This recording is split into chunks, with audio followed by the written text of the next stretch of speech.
I'm going to ask those who are filing in to file in quietly, and thank you very much for joining us. So I guess I'm going to start this by saying good morning, fellow Earthlings.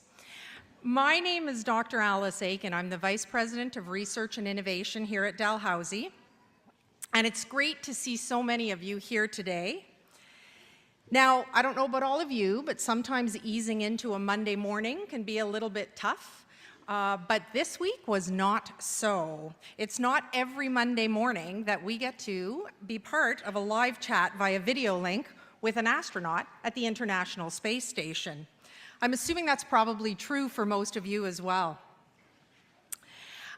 So I'd like to start by just letting just a couple of logistical things. Apparently Dal is going to start shutting down. I'm just going to ask people to be quiet as they get seated. Thanks.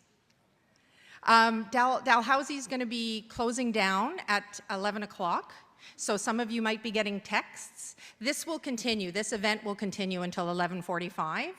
There's no way we're shutting this down early. So listen, I would like to say, first and foremost, thank you very much to the Canadian Space Agency for partnering with us to host Ask an Astronaut today here at the beautiful Rebecca Cohn Auditorium.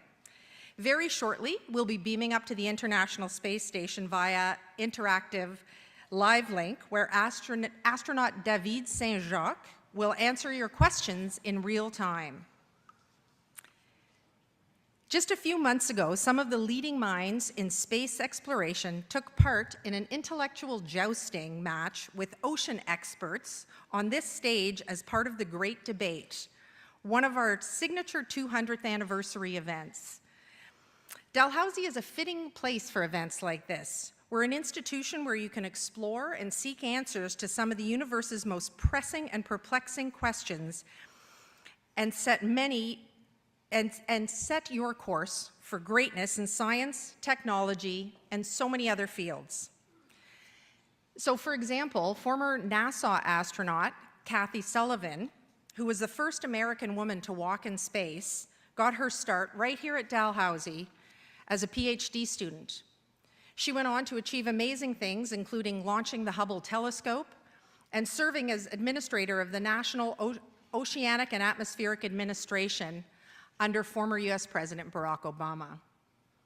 And our astrophysicists are now using advanced telescopes to peer more than 12 billion light years back in time to observe the creation of a mega galaxy at the edge of our observable universe. We have always been and will always be a community of learners, doers, and dreamers. I'd like to extend a special welcome this morning to the students who have been able to join us. And I know with the school closures, we were expecting many more of you, but welcome. And I now have the great privilege of introducing Josh Kutrick, who beat out nearly 3,800 applicants in 2017 to join the Canadian Space Agency as one of Canada's 2 new astronauts.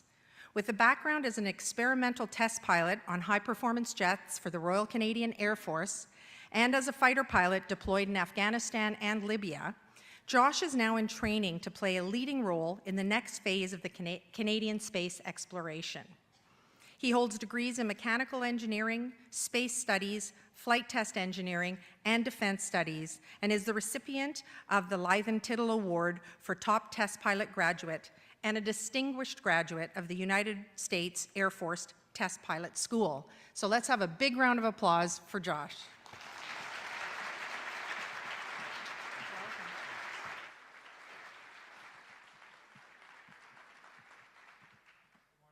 Does everyone hear that okay? Mic's working. So thanks for being here. Good morning. And like I always like to say, thank you for coming, especially relevant today with the weather outside. I guess, unfortunately, Mother Nature just doesn't always go your way. But we got a good crowd and we got a good event coming up here in about 7 minutes that I certainly look forward to. So I am Canadian Space Agency astronaut Josh Kutrick. I'm going to talk to you for just a few minutes about some of the stuff that I do. If we can go to the next one. This is a picture of maybe it's one of a typical day for me down in Houston. I live and work at the Johnson Space Center in Houston, and I train. So people ask me what my day-to-day life is like, And the answer to that is really that I just study a lot. I've kind of studied my entire life, and that's still what I do. You have to enjoy studying.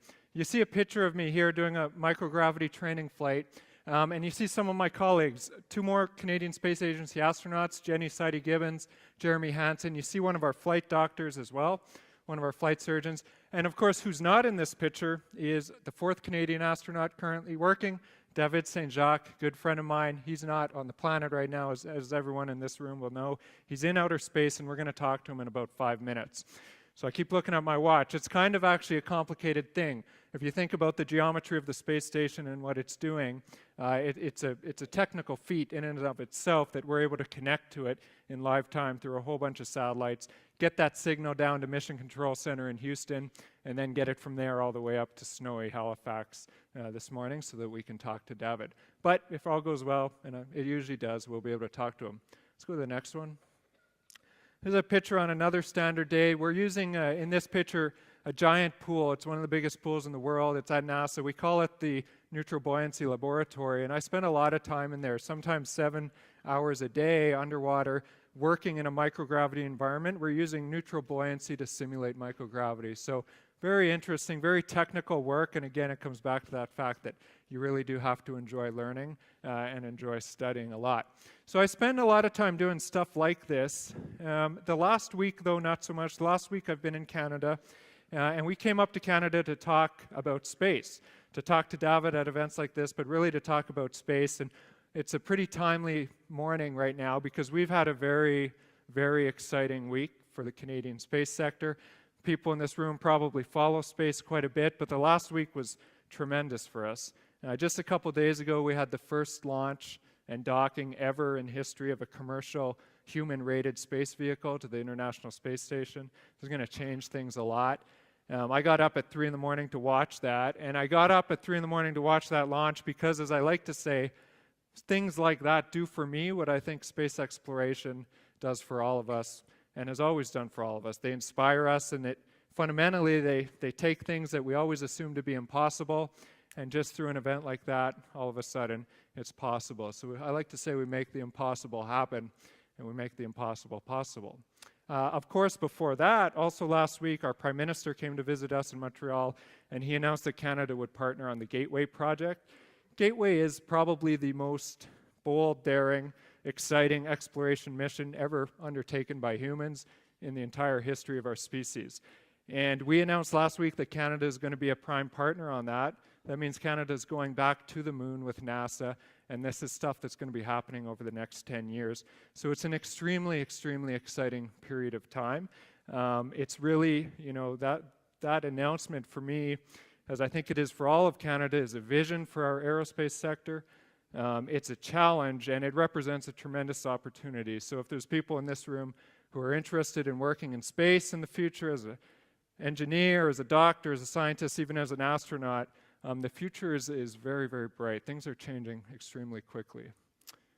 Slide. So let's go back to David. David's in space. About 3 months ago, this is actually his 3-month anniversary, we traveled out to Baikonur. This is the rocket that he launched on.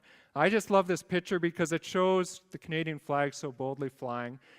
People, I think, still don't fully appreciate just how far out there Canada is. We have an extremely proud history in outer space, and we're going to have an extremely bright one to come. We've always been a very important player on the world space stage. We've always partnered with the major spacefaring nations of the world. And you can see here, there's not many countries involved with sending humans to outer space, literally off of this planet.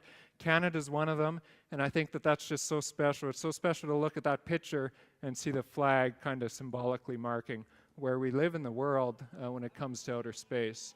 So we got about 2 minutes to go. I'm going to run a video. This is some of the footage from David's launch 3 months ago.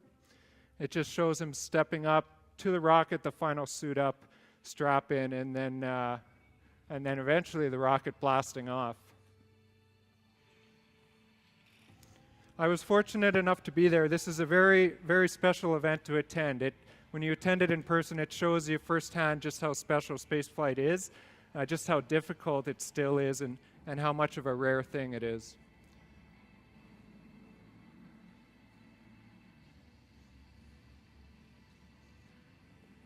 That's a Soyuz rocket blasting off from Baikonur, Kazakhstan. When David rode this rocket, he accelerated 50 kilometers an hour. So that's like accelerating up to driving speed in your car every single second for 9 minutes. Think about that.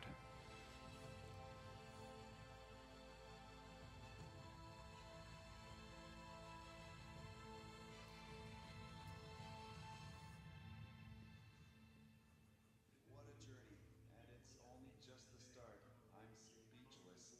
For now, I'm just completely blown away by everything I've seen over the last 6 hours. It was incredible, and I know that you're all here with me in my heart.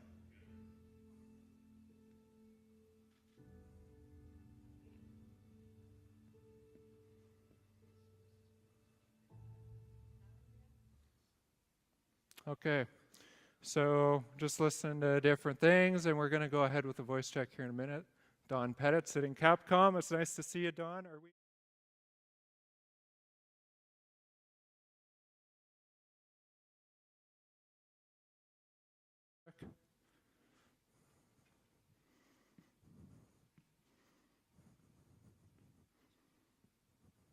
Just one sec.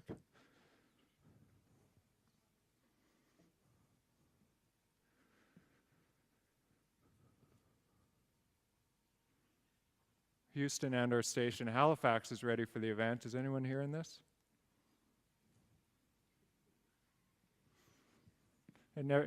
It'll work. Just give us a minute.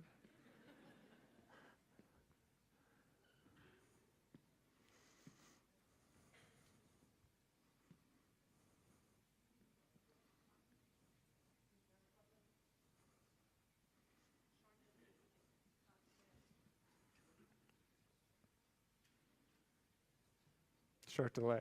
Okay. So what do you do when you're on stage and they say short delay? This is I love talking about space. So this is not the International Space Station. This is the Mission Control Center in Houston. That's astronaut Don Pettit on the Capcom console. So that's something that I sometimes do down there. He's the individual who talks to the astronauts in outer space. And behind him, you just see a small section of it. Are you ready for the event? Room.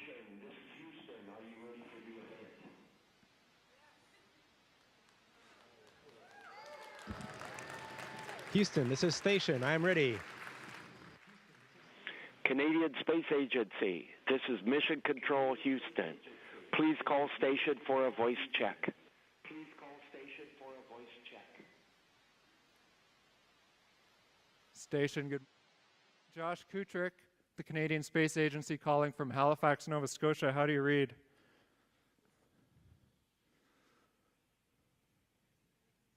Hey, Josh. This is David. I got you loud and clear. How me?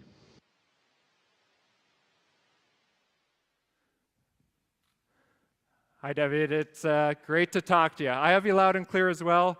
Calling you from Dalhousie this morning in Halifax, Nova Scotia, and I wish you could see it down here. It's a March blizzard. You can see about 6 feet in front of you walking down the sidewalk, but we still managed to fill a theater of young people who are very keen to talk to you, so I won't waste any more. And we'll get right to it.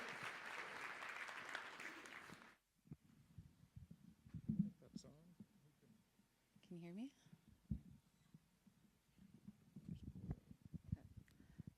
Hello. Hi, I'm Shanna Francis, and my question is, why was it important for you to include Indigenous people and culture on your journey to space?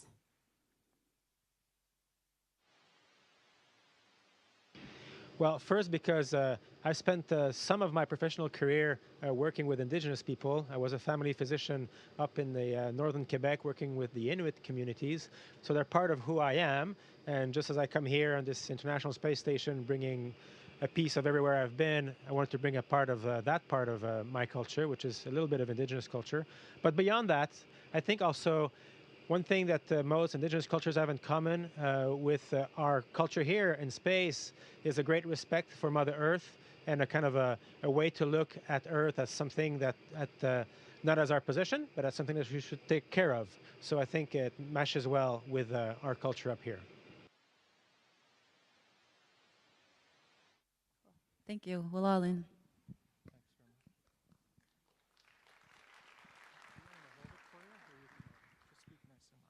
What's the most challenging thing about being an astronaut?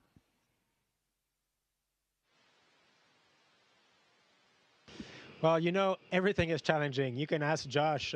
He's going through the training now, and I felt at that time of training that everything was pushing me to my limit. But maybe the most challenging thing itself is managing your own time and managing your own energy, because you cannot do everything perfectly. You have to decide where to put your focus. And even more difficult is, while trying to do that, keeping your balance. I always found that is the most important and maybe the most difficult thing in life, is to keep your balance, because you can only be at your best if you are in balance. If your professional life is good, your personal life, if your friends, your family, your health, if everything is in order, then that is how you will be at your best. But it's not easy to achieve. I got another question. At any point, have you second guessed your decision to go to space?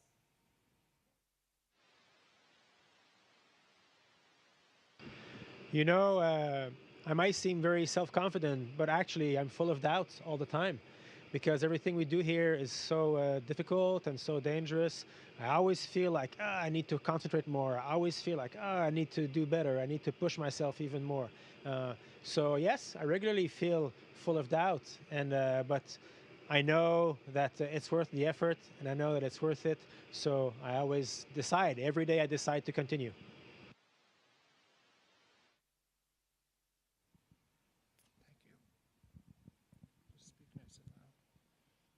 I'm asking this question for Deborah Tony from Annapolis First Nation. What has surprised you most on your journey so far?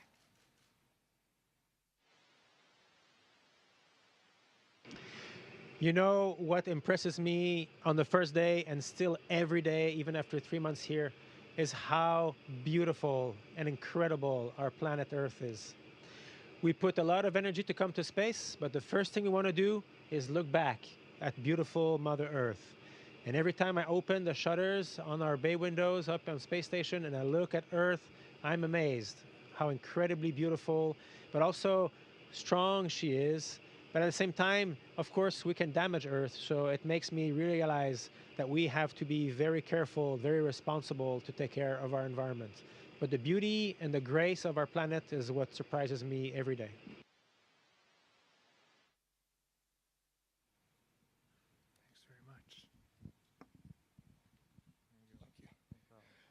Hey, my name is Jamie and I'm from Repentigny, and my question is, what scientific projects are you working on during your mission?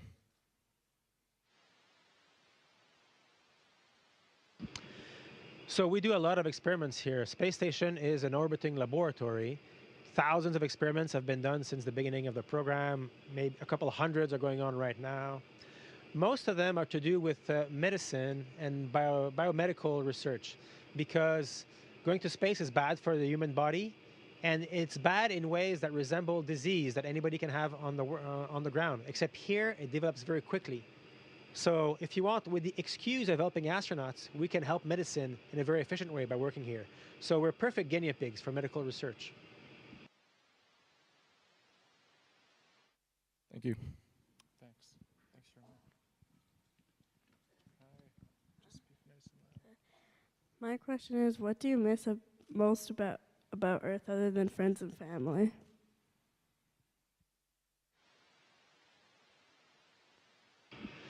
So of course, friends and family is what I miss most, but I also miss being able to go outside whenever I want. Here I am always in the station. To go outside is a big deal. To do a spacewalk in your spacesuit is very complicated to organize. We can't do that whenever we want. So going outside and enjoying the breeze, fresh air, the wind in my face, the sun on my skin, that is I miss. And also the ocean. Diving and swimming in the ocean is something that I miss very much. Thanks very much. Hi, my question is, can you see a planet?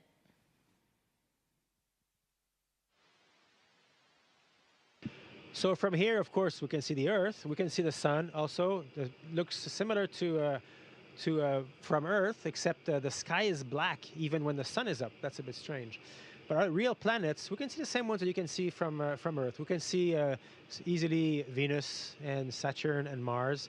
They look a little bit, they look similar, little disk of a certain color, but they're different here also because they don't twinkle. Stars don't twinkle here, and neither do planets. But one of the most beautiful things we can see, I find, in the sky is the moon. Because we go around the Earth so fast, 16 times a day, we also get 16 times the moonrise and the moon sets every day. And I always find it just gorgeous to see the moonrise over the beautiful blue horizon of the Earth, and then the moon set about 45 minutes later. That's gorgeous. Thank you. Hi, my name is Pratyusha. I'm from Dalhousie. My question is, what do you think Canada's role in space exploration should be going forward?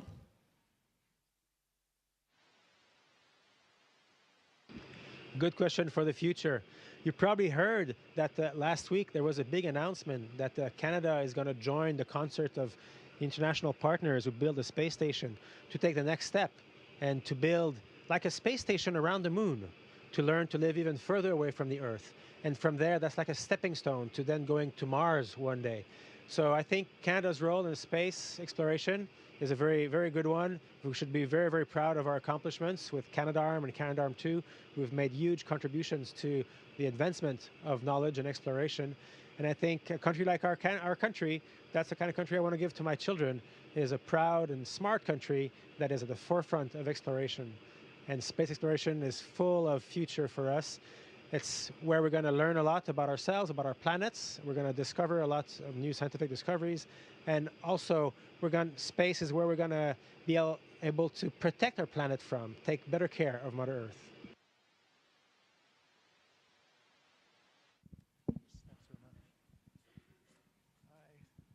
Hi, my name is Barnabas Lee, and my question is, what time zone do you live in? And do you experience jet lag once in the ISS?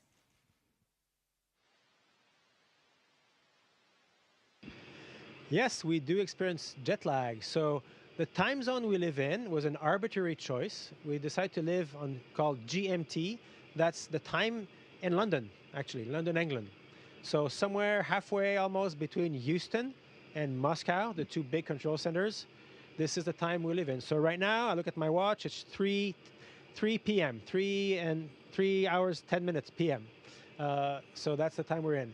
And jet lag, yes, we do. Because when we launch from Kazakhstan on a Soyuz rocket, it's 3 hours later. So when we arrive to the station, we experience 3 hours of jet lag.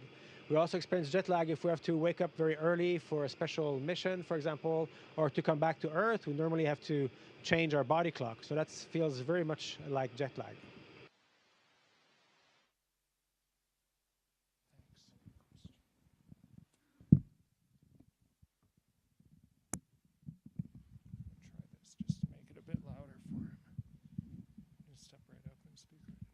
Do you have a favorite piece of music to listen to in space?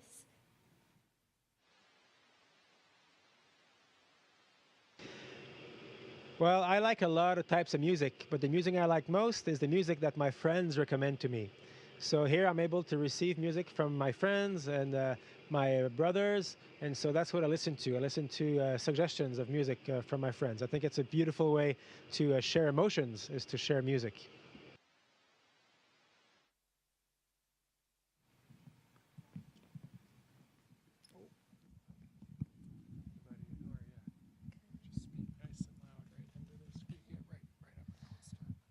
What do the sun, the moon, and the stars look like? Is it different from looking from the Earth?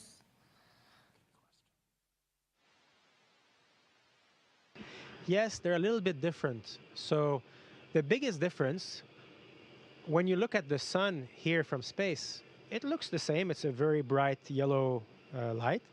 But the sky around the sun is not blue in space. It's black. Even when the sun is out, the sky is black. That's a very big difference. And then the stars, they look similar. They're in the same place, but they're like frozen. They don't twinkle at all because there's the twinkling that you see on the Earth is from the atmosphere of the Earth, making the stars a little bit fuzzy. Here, there's no atmosphere between us and the stars, so they look like crystal clear, almost frozen dots. And the moon looks very similar to what you see from the ground, from the Earth.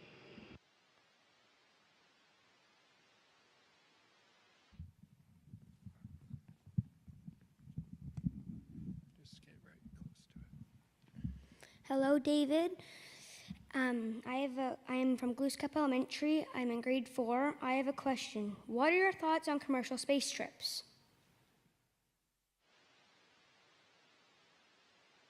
Ah, yes, good question. Question for the future. Actually, you may have read in the news, but yesterday, the first time a commercial spacecraft made to carry astronauts came to the International Space Station. It was called Dragon from the company SpaceX. And there's nobody on board, just a mannequin to test it.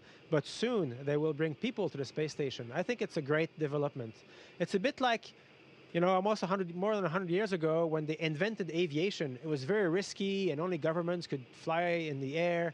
And then eventually, as we got better technology, it became very, very common. And now a lot of people can fly airplanes and we see it as very safe. I think one day, thanks to commercial entities, spaceflight will become more affordable and more common.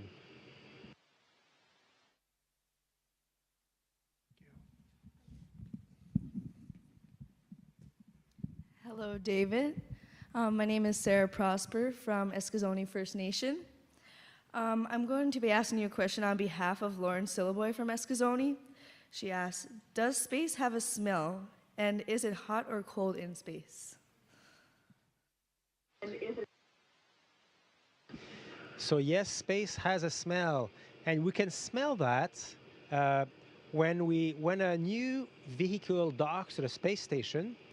It docks to a compartment that's empty, like a hatchway, like between two doors of your home in the winter, right?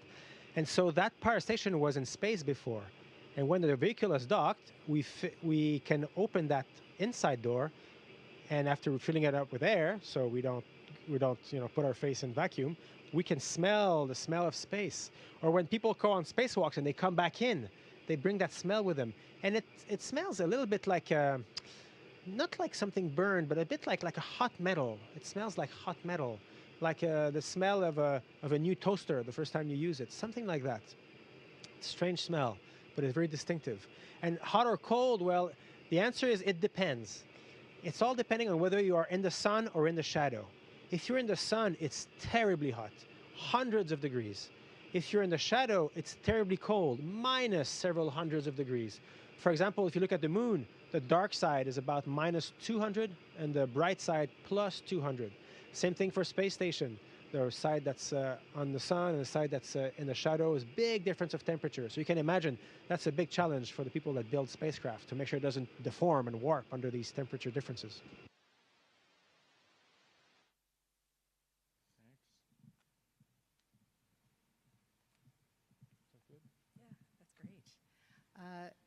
Hi, Dr. Saint-Jacques. I'm Alice Aiken. I'm the Vice President, Research and Innovation here at Dalhousie. And I'm asking a question on behalf of young Larissa Michael from Wayoba, who wasn't able to make it here today. She wanted to know, in all your training to become an astronaut, what have you found to be the most useful now that you're there?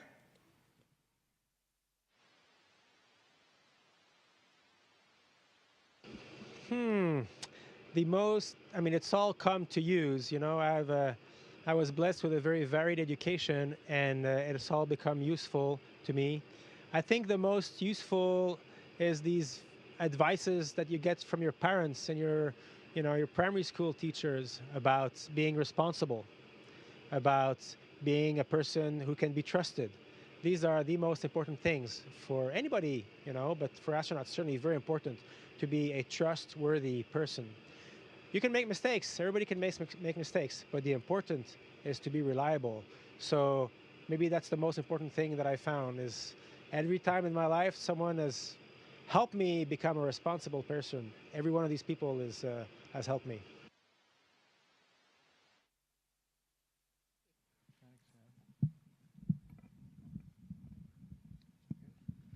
Bonjour, Monsieur Saint-Jacques. Olivier Lefebvre. Je suis journaliste à la télévision de Radio-Canada à Halifax. Je vais vous poser une question en français.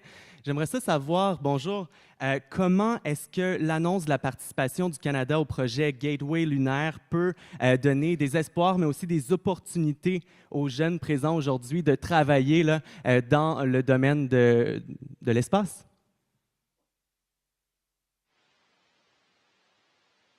Ce qui est extraordinaire avec les programmes spatiaux, c'est que c'est des programmes à très, très long terme. Les décisions qu'on a prises de s'engager dans le Gateway et puis continuer l'exploration spatiale, c'est des décisions pour nos enfants. Les ingénieurs qui vont travailler sur les missions vers la Lune, puis après ça, les missions vers Mars peut-être, les astronautes qui vont y aller, tous ces gens-là, c'est des enfants en ce moment. Hein, c'est pas, moi, je suis trop vieux, je vais être peut-être un professeur pour astronaute dans ce temps-là, mais c'est des rêves pour nos enfants. C'est ça qui est extraordinaire. Donc, il y a plein d'opportunités. Moi, je dis toujours aux jeunes, il faut rêver grand, il faut avoir des rêves fous. C'est pas grave si le rêve paraît impossible. L'important, c'est d'avoir un rêve, parce qu'un rêve, c'est comme une destination. Ça vous donne une direction où aller.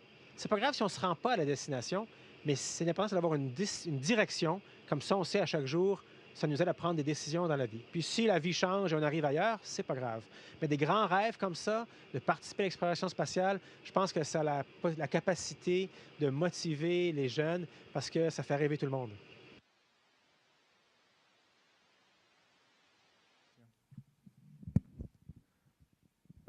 Okay, David, it's Josh again.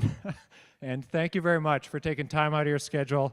On behalf of everyone here at Dow in Nova Scotia this morning, I'd like to say sincerely thank you. We really enjoyed that, and I think that's about it on our little communications window with you.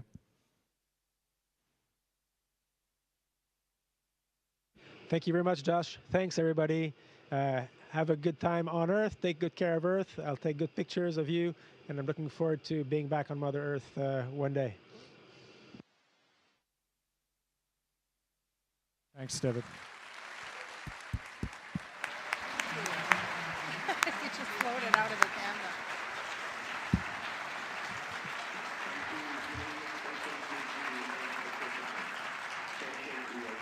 You're going to just stay, right? Stay here? Okay, that was really cool, wasn't it? Come on, that was great. Thank you, Josh.